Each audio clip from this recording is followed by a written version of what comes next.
Top quality और consistent performance के लिए सिर्फ सिल्वर पंप नाम याद रखना। સૌપ્રથમ વાત બનાસકાંઠાથી કે જ્યાં સામાન્ય વરસાદમાં જ હાઈવે પર પાણી ભરાઈ ગયા છે અને હાઈવે થયો છે પાણી, જ્યાં પાલનપુર અંબાજી હાઈવે પર 3 થી 4 ફૂટ જેટલા પાણી ભરાઈ ગયા। મુખ્ય હાઈવે પર જ પાણી ભરાઈ જતા વાહન ચાલકો મુશ્કેલીમાં મુકાઈ ગયા છે અને પાણીમાં ફસાવાને કારણે અનેક વાહનો બંધ પણ પડ્યા છે।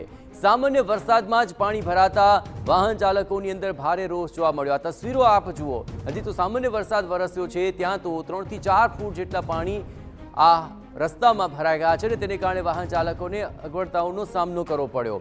કમોસમી વરસાદ લઈને ખેડૂતોના પાકને પણ અહીં નુકસાનની ભીતિ સેવાઈ રહી છે।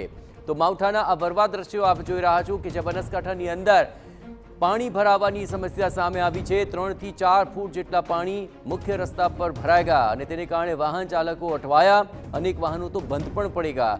સામાન્ય વરસાદમાં જ હાઈવે પાણી થતા વાહન ચાલકોમાં રોષ જોવા મળ્યો।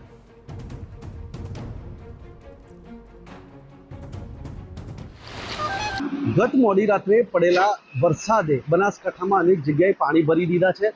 જે પ્રકારે ગત મોડી રાત્રે ભારે પવન સાથે વરસાદ થયો અને જેને લઈને પાલનપુરના અનેક વિસ્તારોમાં પાણી ભરાયા છે।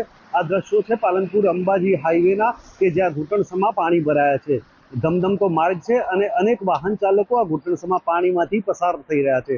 જો કે ટ્રાફિક જામના દ્રશ્યો પણ અહીં સર્જાયા છે અને જે પ્રકારે વાહનો છે એ અંદર ખોટવાઈ જવાના પણ દ્રશ્યો સર્જાયા છે। ત્યારે પાલનપુરના ગણેશપુરા પાલનપુર હાઈવે અને અંબાજી હાઈવે પર પાણી ભરાતા વાહન ચાલકોને મુશ્કેલીઓ પડી રહી છે। વર્ષો જૂની આ સમસ્યા છે કે અહીંયા ઘૂંટણસમાં પાણી ભરાય છે। દરેક વર્ષે રજૂઆત થાય છે, પરંતુ માર્ગ મકાન વિભાગ અને પાલનપુર નગરપાલિકાની કામગીરી અહીંયા શૂન્ય દેખાઈ રહી છે। એટલે કે લોકો છે એ વરસાદ આવે અને બરાડા પાડે એવી સ્થિતિ અહીંયા સર્જાઈ રહી છે। અતુલ ત્રિવેદી, TV9 બનાસકાંઠા। તો હજી તો પહેલો સામાન્ય વરસાદ છે, પણ આ માવઠાનો માર હાઈવે ઉપર સૌથી પહેલા પડ્યો છે। 3 થી 4 ફૂટ જેટલા પાણી આ હાઈવે પર આપ જોઈ રહ્યા છો અને તેને કારણે વાહન ચાલકોની ગતિ તો મંદ પડી, અનેક વાહનો તો બંધ પણ પડી ગયા। હાઈવે પર આ પ્રકારની સમસ્યાથી લોકોમાં રોષ જોવા મળ્યો।